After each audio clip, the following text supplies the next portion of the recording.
Hello students, welcome all of you.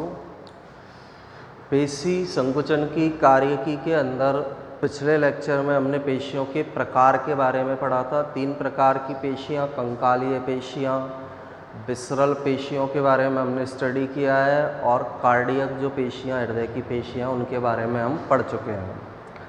आज के lecture के अंदर हम कंकालीय पेशी की संरचना के बारे में अध्ययन करेंगे। तो यहाँ हमें पेशी संकुचन की कार्यकी के बारे में पढ़ना है, तो कंकालीय पेशी की संरचना, फिर कंकालीय पेशी में भी जो पेशी तंतुक पाए जाते हैं, मायोफाइब्रिल जो पाए जाते हैं, उनके स्ट्रक्चर के बारे में हमें पढ़ना है। तो आज की जो हमारी हेडिंग है, कंकालीय पेशी की संरचना। कंकालीय पेशी या स्केलेटल मसल जो है, उसकी स्ट्रक्चर या संरचना के बारे में हमें पढ़ना है।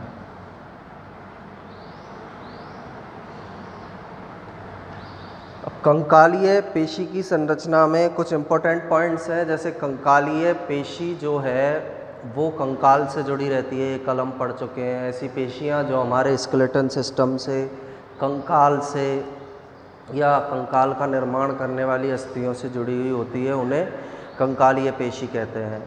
कंकालीय पेशी टेंडन के द्वारा कंकाल की अस्थियों से जुड़ी रहती है, यानी पेशी और अस्थियों को जोड़ने वाली संरचना टेंडन कहलाती है। टेंडन एक इस प्रकार का कनेक्टिव टिश्यू है, इस प्रकार का संयोजी ऊतक है, जो कंकालीय पेशी को कंकाल तंत्र की अस्थियों से जोड़ने का काम करता है। अब कंकालीय पेशी में कौन कौन से पार्ट पाए जा रहे हैं, कौन कौन से भाग पाए जा रहे हैं, उनको हम एक डायग्राम के थ्रू समझेंगे।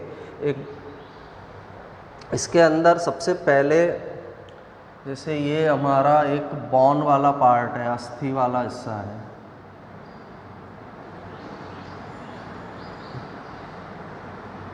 ये एक बोन है, अस्थि है। इस अस्थि से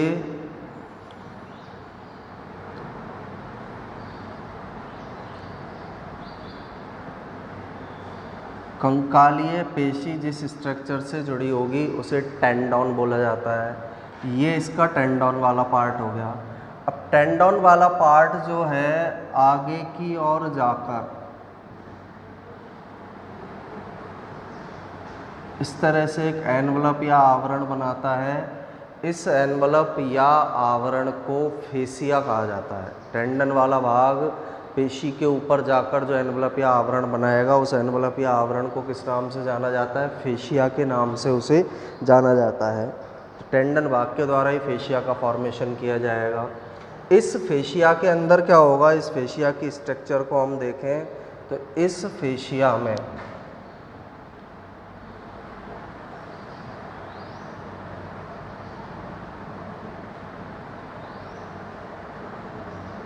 इस तरह की स्ट्रक्चर हमें दिखाई देती है।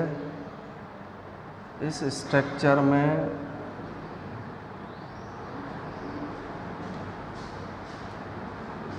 इस तरह के ग्रुप्स पाए जाते हैं। बहुत सारे ग्रुप इस स्ट्रक्चर के अंदर इस तरह के उपस्थित होंगे।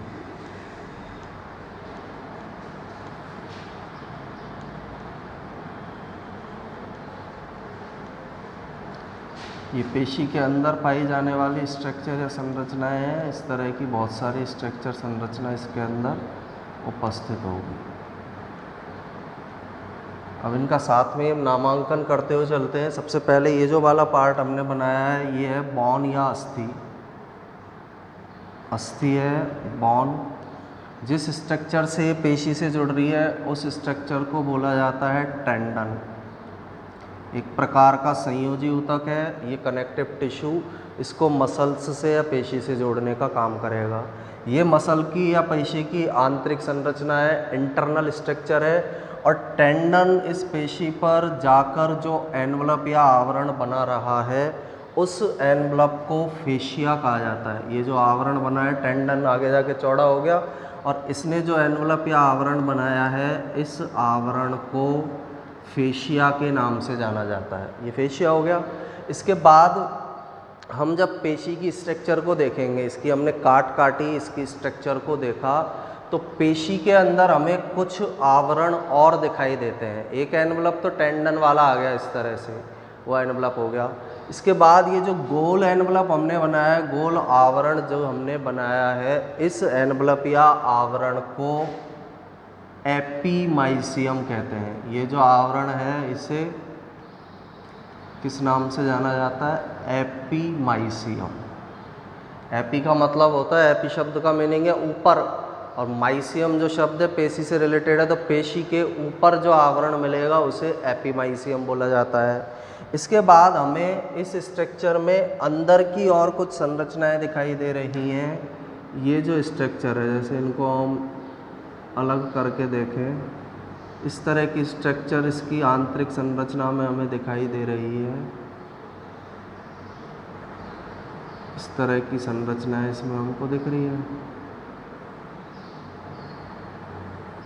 तो ये जो स्ट्रक्चर है, एक बंडल जो पाया जा रहा है, एक समूह जो पाया जा रहा है सूक्ष्म पेशी तंतुओं का, इस स्ट्रक्चर को बोला जाता है फेसिकल।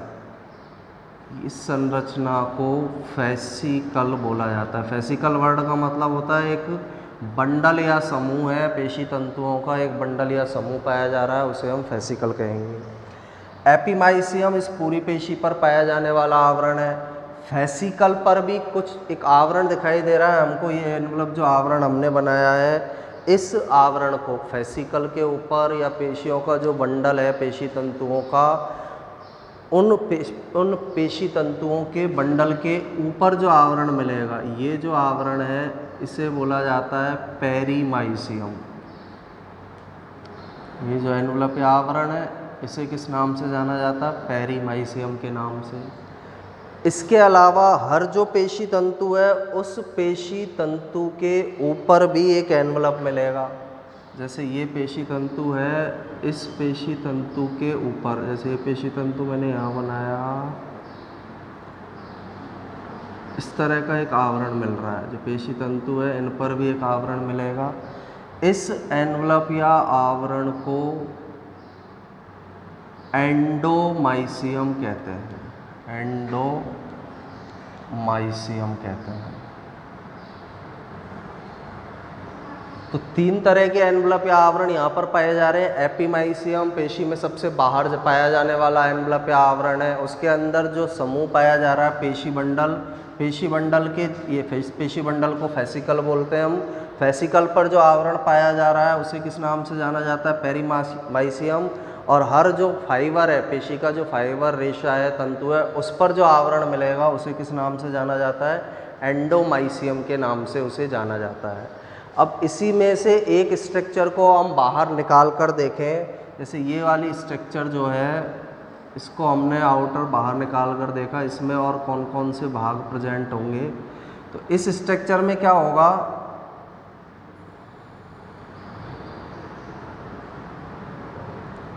इस तरह की स्ट्रक्चर है।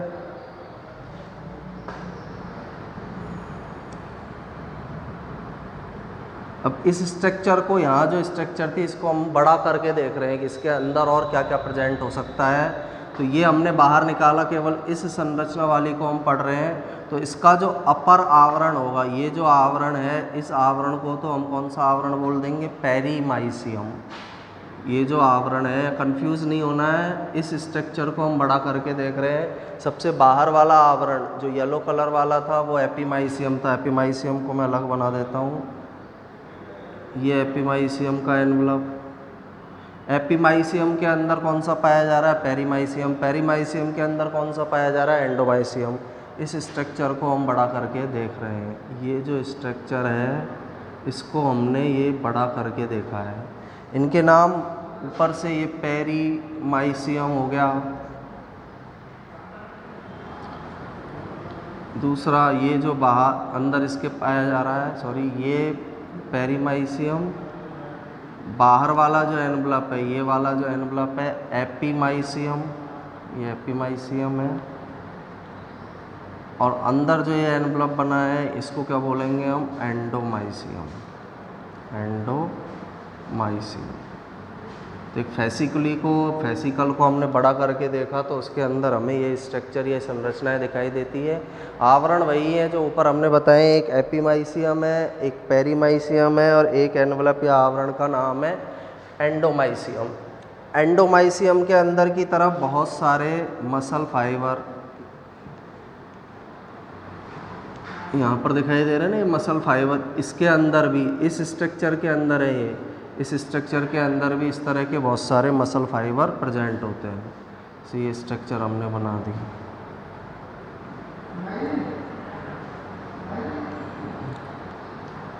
इसमें इस तरह के बहुत सारे मसल फाइबर दिखाई देते हैं। ये जो संरचना है इसके अंदर, इनको हम मसल फाइबर पेशी रेशे कहते हैं। इनको किस नाम से जाना जाता है? पेशी कोशिका भी बोल सकते हैं, पेशी रेशे के नाम से भी इसको जाना जाता है। इसको भी हमने, अब इसमें से इसको भी जब हमने बड़ा करके देखा माइक्रोस्कोप में, जब हम इसको बड़ा करके देखते हैं तो जो पेशी रेशे हैं, उन पेशी रेशे या पेशी कोशिका के अंदर क्या क्या प्रेजेंट होगा? पहले तो ये एनवलप बाहर वाले एनवलप, इसके अंदर जो एक ये वाला हिस्सा है, इस हिस्से को जब हमने बड़ा करके देखा, ये मैंने डार्क कर दिया, इस हिस्से को जब बड़ा करके देखा तो इसमें पेशी रेशे में, मसल फाइबर में या पेशी कोशिका में, इसको ही हम बोलते हैं पेशी कोशिका, इसके अंदर क्या स्ट्रक्चर दिखाई देती है? इसमें सबसे बाहर की ओर जो आवरण मिलेगा उस आवरण को बोला जाता है सार्कोलीमा। यानी सबसे बाहर जो पाया जाने वाला आवरण है इस स्ट्रक्चर में, इसका सबसे बाहरी आवरण सार्कोलीमा कहलाता है। सार्कोलीमा हमने बना दिया। सेकंड, इसके बाद सार्कोलीमा जो है उसके अंदर इस तरह की स्ट्रक्चर्स हमको दिखाई देती है जो एक प्रकार से अंतःप्रेद्रव्य जालिका है, एंडोप्लाज्मिक रेटिकुलम है, और इसके अंदर जो एंडोप्लाज्मिक रेटिकुलम या अंतःप्रेद्रव्य जालिका पाई जा रही है उसको बोला जाता है सार्कोप्लाज्मिक रेटिकुलम। ये जो स्ट्रक्चर है सब जगह पर ये जो पाई जा रही है, इन स्ट्रक्चर को बोला जाएगा सार्कोप्लाज्मिक रेटिकुलम। अब सिंपल सा ध्यान ये रखना है, सार्कोप्लाज्मिक रेटिकुलम क्या है? जैसे अंतःप्रेद्रव्य जालिका होती है, एंडोप्लाज्मिक रेटिकुलम होता है सामान्य कोशिकाओं में, वैसे पेशी रेशे या पेशी कोशिका में जो अंतःप्रेद्रव्य जालिका पाई जाती है उसे किस नाम से जाना जाता है? Sarcoplasmic reticulum. इसका जो आवरण है, जैसे प्लाज्मा झिल्ली होती है, कोशिका झिल्ली के बाहर आवरण, यहाँ पर जो बाहरी आवरण है उसे क्या बोला जाता है? सार्कोलीमा। इसके अंदर जो लिक्विड भरा रहेगा, पेशी रेशे के अंदर जो लिक्विड भरा रहता है, इस लिक्विड को बोला जाता है सार्कोप्लाज्म। ये जो लिक्विड या तरल पदार्थ इसमें भरा रहेगा उसे किस नाम से जाना जाता है? सार्कोप्लाज्म के नाम से। जैसे कोशिका के अंदर जो मिलता है, सामान्य कोशिका में साइटोप्लाज्म बोलते हैं, कोशिका द्रव्य बोलते हैं। पेशी रेशे के अंदर जो द्रव भरा रहेगा उसे सार्कोप्लाज्म के नाम से जाना जाता है, पेशी द्रव्य के नाम से उसे जाना जाता है।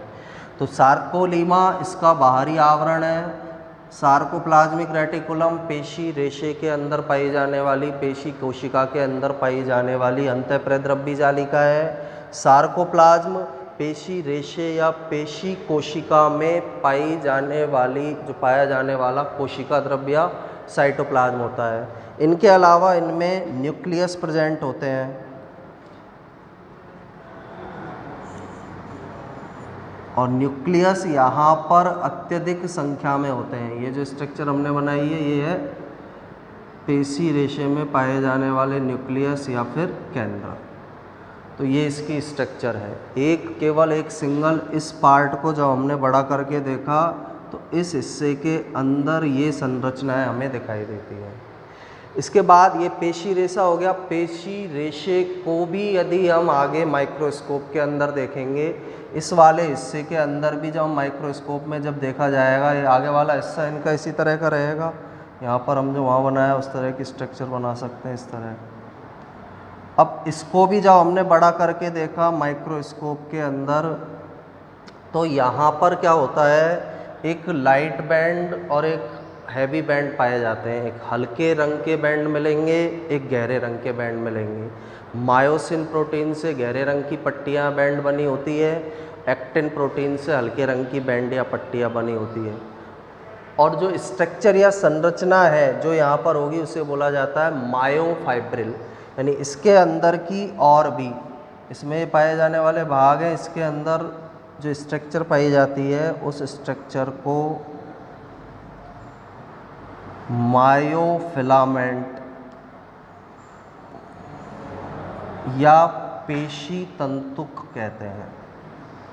पेशी तंतुक के नाम से, पेशी तंतु के नाम से उसे जाना जाता है। ये किस तरह की स्ट्रक्चर होगी, ये बाहर का एनवलप,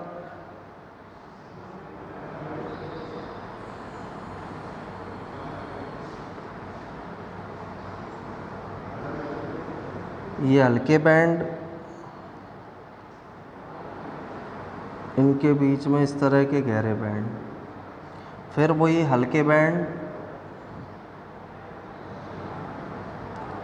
और सेंटर पार्ट में कौन से बैंड पाए जाएंगे, गहरे बैंड। तो ये जो स्ट्रक्चर है, इस स्ट्रक्चर को हम मायोफिलामेंट या पेशी तंतु कहते हैं। इसमें जो येलो कलर से हमने बनाए हैं वो एक्टिन वाले बैंड हैं, इन्हें हम ए बैंड, एक्टिन बैंड कह सकते हैं। ये जो बैंड हैं इन्हें एक्टिन बैंड बोला जाता है। और बीच में सेंटर में जो मोटा बनाया है हमने उसको बोला जाता है मायोसिन बैंड, मायोसिन बैंड। ये जो डार्क जो है, एक बार फिर से बता दूँ, ये जो डार्क कलर के मोटे जो दिखाई दे रहे हैं मायोसिन से बने हुए हैं, मोटे तंतु, मोटे फाइबर मायोसिन से बने हुए हैं। पतले जो दिखाई दे रहे हैं एक्टिन प्रोटीन से बने हुए हैं। पतले वालों को एक्टिन बैंड बोला जाता है, मोटे वालों को मायोसिन बैंड बोला जाता है। इनसे जो स्ट्रक्चर बनेगी उसे मायोफिलामेंट या किस नाम से जाना जाता है, पेशी तंतु के नाम से उसे जाना जाता है। तो ये कंकालीय पेशी की स्ट्रक्चर या संरचना है कि स्केलेटल मसल्स के अंदर कौन कौन से पार्ट्स पाए जाते हैं, कौन कौन से हिस्से पाए जाते हैं। अब एक बार फिर से स्टार्ट से हम इसको रिवाइज करते हैं। ये वाला भाग अस्थि है। पहले तो कंकालीय पेशी क्या होती है, कंकाल से जुड़ी हुई जो पेशियां हैं, अस्थियों से जुड़ी हुई जो पेशियां हैं, कंकालीय पेशी कहलाती है। अस्थि और ये पेशी वाला हिस्सा है, तो पेशी और अस्थि को जोड़ने वाली स्ट्रक्चर टेंडन कहलाती है। सबसे फर्स्ट पॉइंट हमें इसमें याद रखना है, पेशी को अस्थि से, हड्डी से जोड़ने वाली संरचना को टेंडन कहा जाता है। ये जो टेंडन है एक प्रकार का कनेक्टिव ऊतक है, संयोजी ऊतक है, जोड़ने का काम कर रहा है, इसलिए कनेक्टिव टिश्यू या संयोजी ऊतक है। यह ऊतक आगे जाकर अपना विस्तार करता है और पेशी, ये पूरी स्ट्रक्चर पेशी है, इस पेशी पर एक एनवलप या आवरण बना लेता है। तो यहाँ से जो ये एनवलप या आवरण हमको दिखाई दे रहा है पेशी पर, यहाँ तक, इस एनवलप या आवरण को किस नाम से जाना जाता है, फेशिया। टेंडन से ही बनता है, टेंडन आगे जाकर एक एनवलप या आवरण बनाएगा, फेशिया कहलाएगा। ये पेशी की स्ट्रक्चर है। अब पेशी में 3 तरह के आवरण पाए जा रहे हैं। सबसे बाहर पाया जाने वाला आवरण एपिमाइसियम, फर्स्ट एनवलप। इस एपिमाइसियम के अंदर की और पेशियों के बंडल प्रेजेंट है। बहुत सारे जो पेशी हैं उनके छोटे छोटे तंतुओं से बने हुए बंडल प्रेजेंट है। उन बंडल या समूह को क्या बोला जाता है, फेसिकल। तो फेसिकल क्या है, जो पेशी तंतु है उनके बंडल, एक समूह उन्होंने बना लिया आपस में जुड़कर, उसको बोला जाता है फेसिकल। ये फेसिकल है। एपिमाइसियम और फेसिकल के चारों तरफ जो आवरण मिलेगा, ये जो एनवलप हमको दिखाई दे रहा है, ये आवरण, इसको बोला जाता है पेरीमाइसियम। और हर पेशी रेशे के या पेशी तंतु के ऊपर जो आवरण मिलता है, ये आवरण, इस आवरण को किस नाम से जाना जाता है, एंडोमाइसियम। ये जो एनवलप या आवरण है इसे एंडोमाइसियम कहेंगे। तो सिंपल सा याद रखना है, अंदर ही अंदर वाला आवरण एंडोमाइसियम है। एंडो शब्द का मतलब होता है अंदर। उसके बाद पेरीमाइसियम है। पेरीमाइसियम का मतलब होता है चारों ओर, ये जो ग्रीन कलर का दिख रहा है पेरीमाइसियम, और पूरे पेशी पर जो आवरण पाया जा रहा है वो कहलाता है एपीमाइसियम। इसमें से भी एक फेसिकल को निकालकर हमने बाहर देखा, आवरण तो वही रहेंगे पेरीमाइसियम, एपीमाइसियम, एंडोमाइसियम, और एक फेसिकल के अंदर हमें बहुत सारे पेशी रेशे या पेशी कोशिका दिखाई देती है। पेशी रेशे दिखाई दे रहे हैं या इसके अंदर क्या स्ट्रक्चर दिखाई दे रही है, पेशी कोशिका। पेशी कोशिकाओं में से भी एक कोशिका को हमने बड़ा किया, यानी केवल एक ये जो हिस्सा है एक सेल को हमने निकाल कर बाहर देखा, तो पेशी कोशिका में सबसे बाहर जो एनवलप या आवरण पाया जा रहा है, ये एनवलप या आवरण जो है पेशी कोशिका का, इसे बोला जाता है सार्कोलीमा। पेशी कोशिका या पेशी रेशे पर पाया जाने वाला जो आवरण है सार्कोलीमा है। सार्कोलीमा जैसे हमारे सामान्य कोशिकाओं के अंदर पाई जाती है कोशिका झिल्ली, तो पेशी कोशिका की कोशिका झिल्ली को हम क्या बोलते हैं, सार्कोलीमा। सिंपल सा याद रखना है, पेशी कोशिका की कोशिका झिल्ली को सार्कोलीमा कहा जाता है। सेकंड, इस पेशी कोशिका में एंडोप्लाज्मिक रेटिकुलम मिलती है। इस पेशी कोशिका में कौन सी स्ट्रक्चर पाई जा रही है, ये एंडोप्लाज्मिक रेटिकुलम स्ट्रक्चर है। और पेशी कोशिका में जो एंडोप्लाज्मिक रेटिकुलम मिलेगी, ER जो मिलती है, उसे सार्कोप्लाज्मिक रेटिकुलम कहते हैं। यानी सार्कोप्लाज्मिक रेटिकुलम क्या है, पेशी कोशिका के अंदर पाई जाने वाली अंतःप्रद्रव्य जालिका को सार्कोप्लाज्मिक रेटिकुलम कहते हैं। आगे हम पढ़ेंगे ये सार्कोप्लाज्मिक जो रेटिकुलम है कैल्शियम आयनों का स्टोर हाउस होती है, और इन कैल्शियम आयनों के प्रभाव के कारण ही जो पेशियों में कॉन्ट्रैक्शन है, संकुचन है, वो संपन्न हो पाता है। तो कैल्शियम का स्टोर हाउस कौन सी स्ट्रक्चर है, सार्कोप्लाज्मिक रेटिकुलम। कैल्शियम आयन पेशी का संकुचन कराने में सहायक होते हैं। फिर इसके अंदर जो द्रव भरा हुआ है, लिक्विड जो इसके अंदर भरा हुआ होगा पेशी कोशिका में, उस लिक्विड को क्या बोला जाता है, सार्कोप्लाज्म। जैसे कोशिका के अंदर पाया जाता है साइटोप्लाज्म कोशिका द्रव्य सामान्य कोशिका में, पेशी कोशिका के कोशिका द्रव्य को सार्कोप्लाज्म के नाम से जाना जाता है। ये पेशी कोशिका का कोशिका द्रव्य है। इसके अलावा इनके अंदर जो पेशी कोशिका में है अनेक क्या उपस्थित होते हैं, केंद्रक उपस्थित होते हैं। सिंसियस कंडीशन होती है, ये हमें याद रखना है। सनकोशिकीय अवस्था में ये पेशी कोशिका होती है जिसमें बहुत सारे केंद्रक प्रेजेंट है, इसलिए सनकोशिकीय अवस्था में ये पाए जाएंगे। बहुत सारे न्यूक्लियस होंगे, केवल सिंगल न्यूक्लियस नहीं होगा, सिंगल केंद्रक नहीं होगा, बहुत सारे केंद्रक इसमें पाए जाते हैं। ये पेशी कोशिका की स्ट्रक्चर है। इस पेशी कोशिका के अंदर भी जब हमने देखा, ये पेशी कोशिका का आंतरिक भाग है, इसको भी बड़ा करके देखा तो इसके अंदर कुछ तंतु पाए जा रहे हैं जिन्हें हम बोलेंगे पेशी तंतु या मायोफिलामेंट। मायो शब्द का मतलब होता है पेशी, फिलामेंट का मतलब है तंतु, इसलिए मायोफिलामेंट भी इसे बोला जाता है।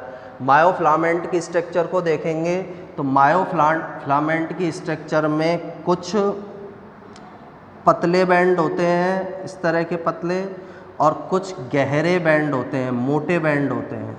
हल्के रंग के और पतले बैंड होंगे, कुछ मोटे और गहरे रंग के बैंड होंगे। एकांतरित रूप से ये क्या होते हैं, प्रेजेंट होते हैं, ये उपस्थित होते हैं।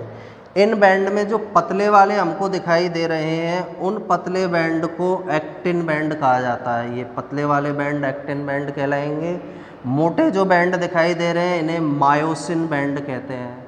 एक्टिन प्रोटीन से बने हुए बैंड पतले होते हैं जिन्हें एक्टिन बैंड के नाम से जाना जाता है। मायोसिन प्रोटीन से बने हुए बैंड या पट्टियाँ मोटी होती है जिन्हें मायोसिन बैंड के नाम से जाना जाता है। तो यहाँ पर ये जो मायोफिलामेंट है, इस तक की स्ट्रक्चर यहाँ पर कंप्लीट होती है। नेक्स्ट लेक्चर के अंदर हम मायोफिलामेंट या पेशी तंतु की सूक्ष्म संरचना का अध्ययन करेंगे, यानी इसके अंदर जो एक्टिन मायोसिन पाए जा रहे हैं किस तरह से अरेंजमेंट है, कौन से प्रोटीन इसमें मिलेंगे। जैसे एक्टिन वाले पार्ट के अंदर मिलेंगे हमको ट्रोपोनिन, ट्रोपोमायोसिन, जेड लाइन क्या होती है, एम लाइन क्या होती है, एच क्षेत्र क्या होता है, उन सब के बारे में हम मायोफिलामेंट या पेशी तंतु की सूक्ष्म संरचना के अंदर स्टडी करेंगे, सूक्ष्म संरचना के अंदर अध्ययन करेंगे। Thank you.